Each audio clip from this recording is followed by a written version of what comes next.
For the first time in nearly a decade, Mecklenburg County prosecutors are pushing for the death penalty. Tonya McKnight is one of 3 people charged with abusing and killing 6-year-old Dominique Moody back in December 2025.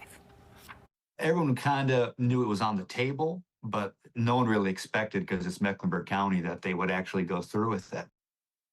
Criminal defense attorney Aaron Lee sat in on that hearing Tuesday. McKnight is the only woman of the 3 accused in Dominique's murder who is facing the death penalty. Court documents show the 6-year-old weighed only 27 pounds at the time of her death and had broken bones, burns, and scarring covering most of her body when she was found unresponsive at a home in East Charlotte last year. Investigators say the child was forced to live in a dog crate and sit in dirty diapers for days. The abuse and neglect reportedly happened for about a year and a half. The gruesome details are what Lee thinks prompted the DA to push for the harshest penalty. Now, the last time the Mecklenburg County DA's office pursued the death penalty was back in 2017. The capital murder charge was eventually dropped in that case. The last person actually sent to death row in Mecklenburg County was Edward Lee McNeil. He was sentenced to die in 2007 for the murder of his ex-girlfriend's 4-year-old daughter. Now, as for what happens next in this case, state law requires an additional attorney with a death penalty experience to be assigned to the case. If it does go to trial, there will be a very detailed jury selection process. So with all of this, we want to bring in our chief legal analyst, Khalif Rhodes. One very sad case that we've had here in Mecklenburg County. What do you make of the judge of deciding to go after the death penalty? Well, the decision is by the DA's office, and so that every case, anytime a person is charged with a capital offense, which murder is a capital offense, there's an opportunity for death penalty to be the option. And so it starts with the death penalty. And I tell every client that I have that's charged with the homicide that that's where you're at now. Before the Rule 24 hearing, which happened yesterday, that's where it's at until the DA makes a determination that they're not going to decide to go forward with it. At that hearing in open court, they'll make a determination, and ultimately it's a no, we're not. As Attorney Lee, me and him have been in a number of trials together. I can say that he's extremely familiar with how that process works.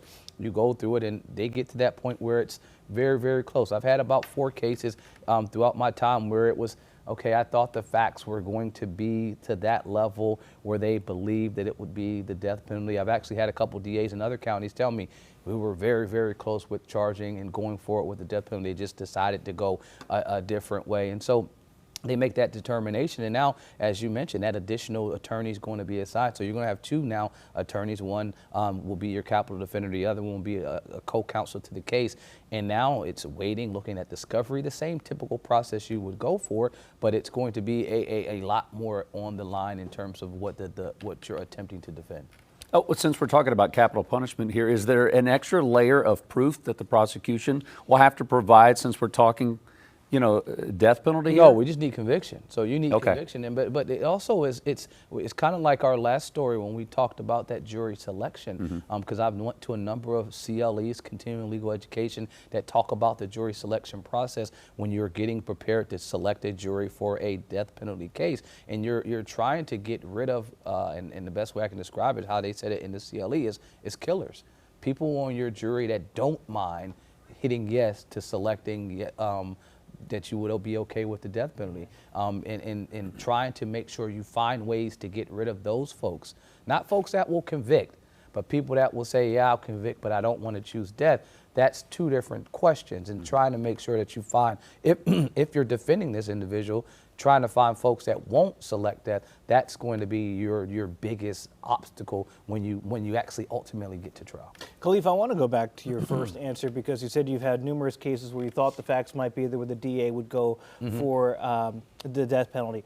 What do you think that delineation is between, okay, we have enough to go for the death penalty and we're choosing not to go? Do you think likelihood that we'll get that? What do you think is the fine line there? It's probably a little bit of both. You're talking about the totality of the circumstance, but I think the horrific nature of the facts, and I've had cases that were very similar to this. Anytime there's a case involving children, I think the DAs are going to consider that determination. Anytime it's an elderly case, I think they're going to make that determination as well. Those are the 2 factors I think that jump off the page. And then it's just the nature of the charge, right? It's already one that has those eyeballs looking at it, but then the weight of the evidence. How strong is the case that we have against this person? What is the likelihood that we can get a conviction? And then I'd have to echo back, when I have those discussions with the prosecutor prosecutors, when they say, yeah, we decided to go or we didn't decide to go, it's oftentimes it's fact specific.